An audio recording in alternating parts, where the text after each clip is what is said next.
Ibáñez, soy alumno de la Maestría de Derecho Procesal de Alvarado Belloso y en el marco del proceso 365 quiero hablarles del rol del juez laboral o el rol del juez en un proceso laboral.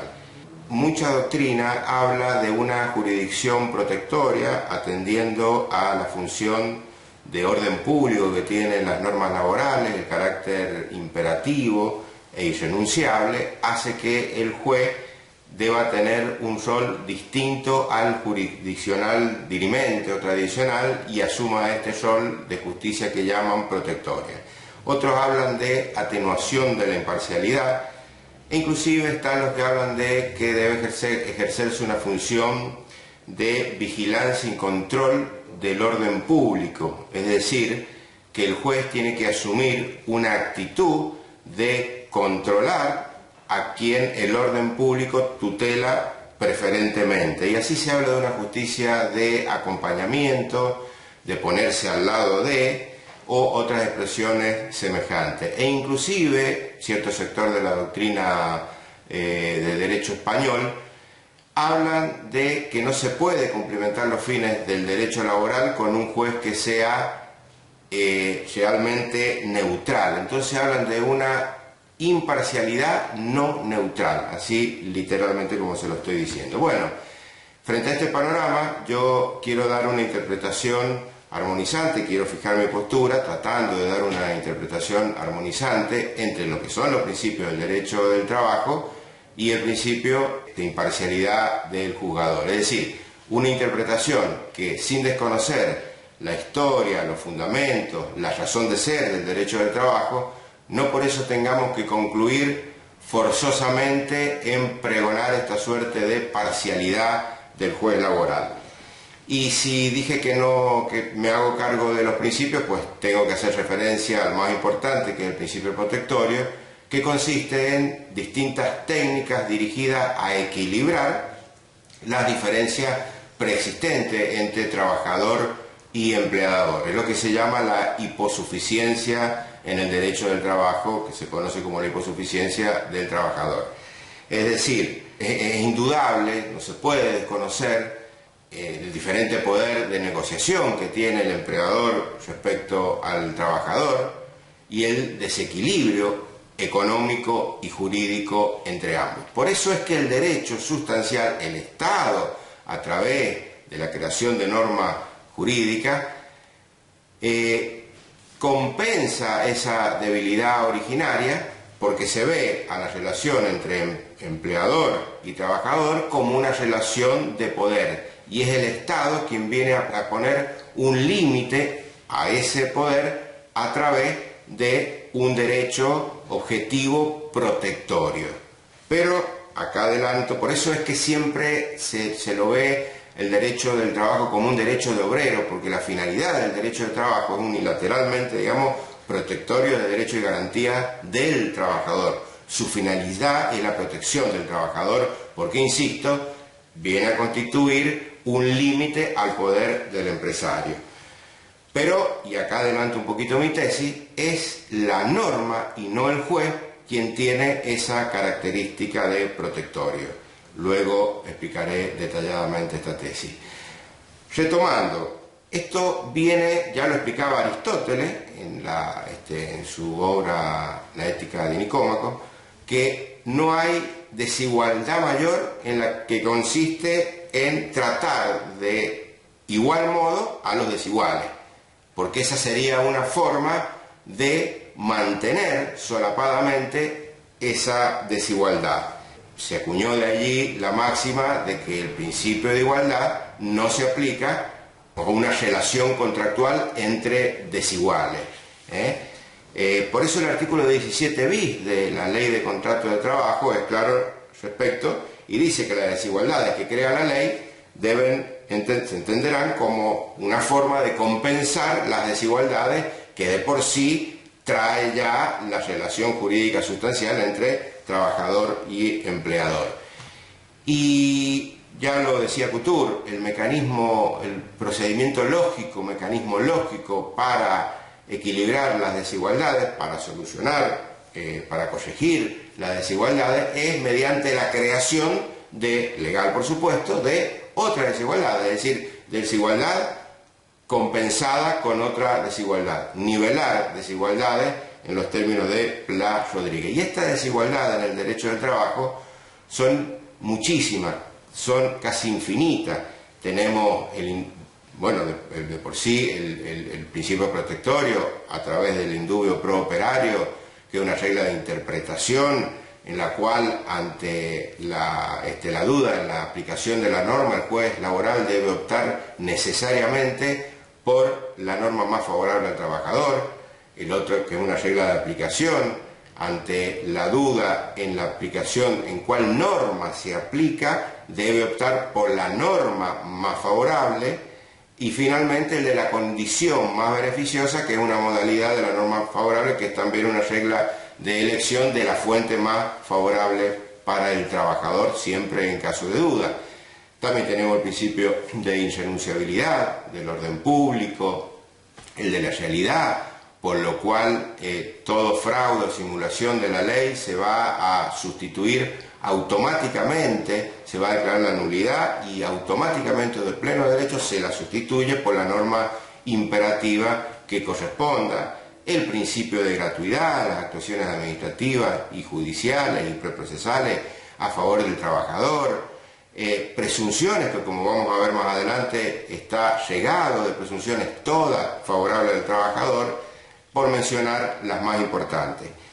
Pero ¿de dónde viene? ¿Cuál es el origen de este trato preferente a nivel legal? Y el origen no es ni más ni menos que la propia Constitución Nacional.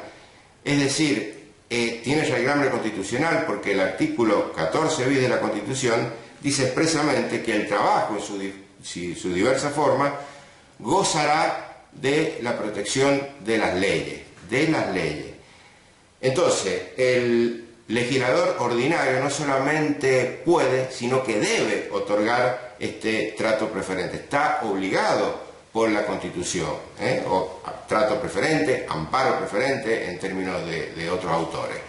La interpretación, entonces, también hay unos autores que hablaban de una suerte de tutela especial, es decir, dicen que no todos los derechos y no todas las personas tienen el mismo grado de tutela. Hay distintos grados de tutela según el derecho de la persona que se pretende proteger, y en este sentido, bueno, el trabajador es justamente uno de los preferidos por el legislador.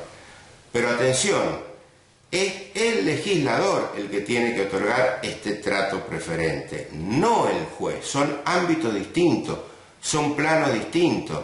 El legislador, dentro de su ámbito, va a cumplir con la Constitución sancionando leyes de carácter protectorio, con esa característica. En cambio, el juez, para cumplir con la Constitución, debe ser imparcial. Tiene que aplicar esa norma de carácter protectorio, pero sin perder imparcialidad. Así el juez cumple con la Constitución. En un proceso laboral, el juez tiene que ser un tercero. Y tercero significa eso, valga la redundancia, no es ni primero ni segundo, no es ni una ni otra parte, es tercero. Y la terceridad remite a la idea de neutralidad. El juez tiene que ser imparcial. Sabemos que cuando, si bien el derecho actúa a dos, cuando es roto, para repotenciarlo o recomponerlo hace falta tres, y ese tercero es el juez, que debe ser imparcial en la figura del triángulo giovendano que todos conocemos. De tal forma que no podemos hablar de esta justicia de acompañamiento, ponerse al lado de, o esto de imparcial no neutral. Imparcial no neutral es tanto como decir parte parcial. Es lo que en lógica se conoce como, en lógica formal, como la contradicto interna. Es decir, la eliminación del sustantivo elimina el adjetivo. Es una negación por el adjetivo. Lo bueno malo, lo lindo feo, es lo mismo. Pero inclusive nosotros podemos hacer una refutación desde el fundamento mismo, desde el seno mismo de los autores que concluyen en esta suerte de parcialidad del juez laboral. Porque ¿cuál es el fundamento? Es la misma hiposuficiencia, el mismo desequilibrio que se da en el plano sustancial, es el que se transmite es el que impacta de alguna manera en el plano procesal, porque se valora que el trabajador tiene mayor dificultad para producir prueba contundente, ya sabemos, no preconstituye prueba, no lleva registro, etc. Entonces, se habla de que esa hiposuficiencia es hiperactiva al contrato mismo. Ese desequilibrio económico y jurídico del que habíamos hablado se transfiere también al proceso judicial. Por eso dicen que la hiposuficiencia es ultraactiva al contrato mismo. Bueno, esto puede ser refutado de su seno porque el pleito jurídico laboral contiene ya innumerables mecanismos de compensación y que tienen dos características comunes.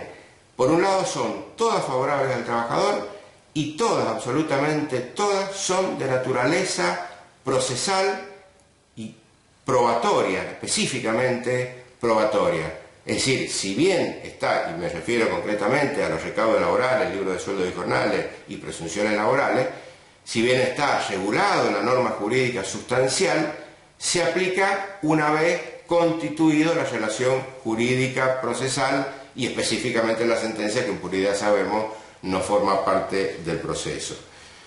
Entonces, las presunciones laborales, está llegado de presunciones laborales, son todas a favor del trabajador, y bueno, de alguna manera es una alteración, todas ellas, una alteración de la distribución de las cargas de la prueba a favor del trabajador mediante una dispensa de una actividad que normalmente se exige para los casos corrientes.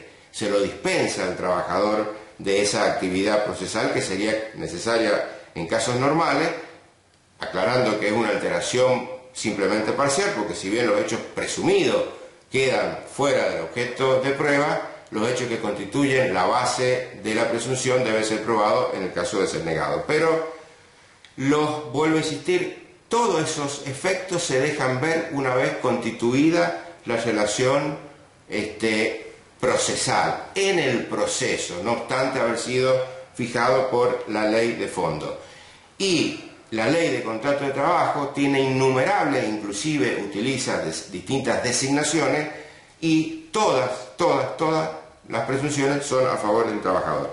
Otro tanto pasa con los libros de sueldos y jornales, que son técnicas tendientes a imponerle al empleador la carga de esclarecer ciertos hechos que tiene la obligación de documentar en instrumentos que debe confeccionar, conservar y exhibir en el proceso judicial, y la no exhibición ante la intimación o ante el requerimiento judicial a tal efecto va a ser operativo los efectos del artículo 55 de la Ley de Contratos de Trabajo, que es tener por cierto los hechos que invoca el trabajador respecto a las cuestiones los hechos que deben ser registrados en los libros de sueldos y jornales. Acá también vemos cómo, si bien está legislado en el derecho fondal y específicamente regula la actividad que debe tener el empleador en el íter de la relación jurídica sustancial, es decir, cuando se está desenvolviendo la relación laboral,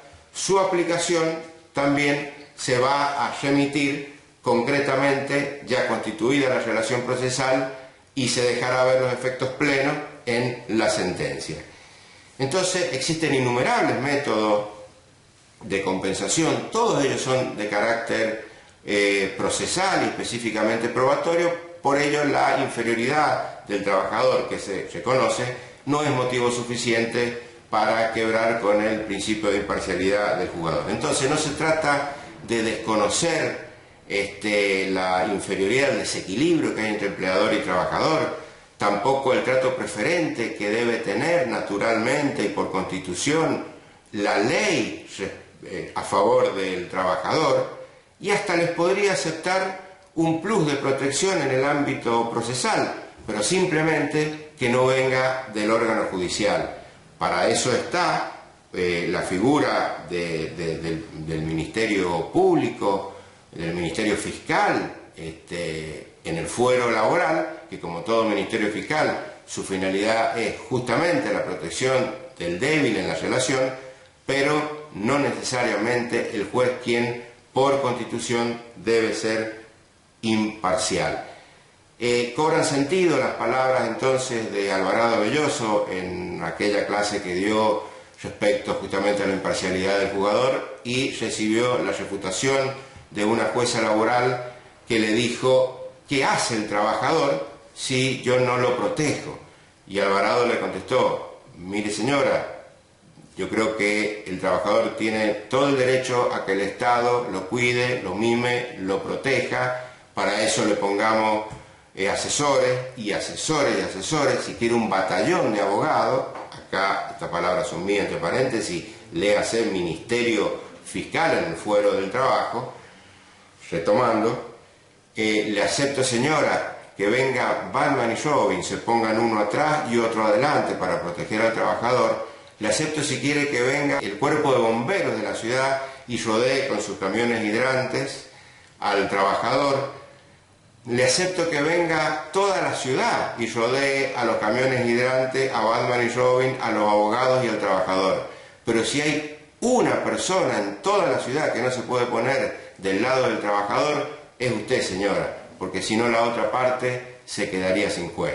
Concluía Alvarado Belloso, no me lo entendió, a pesar de que tiene una lógica emblemática. Muchas gracias.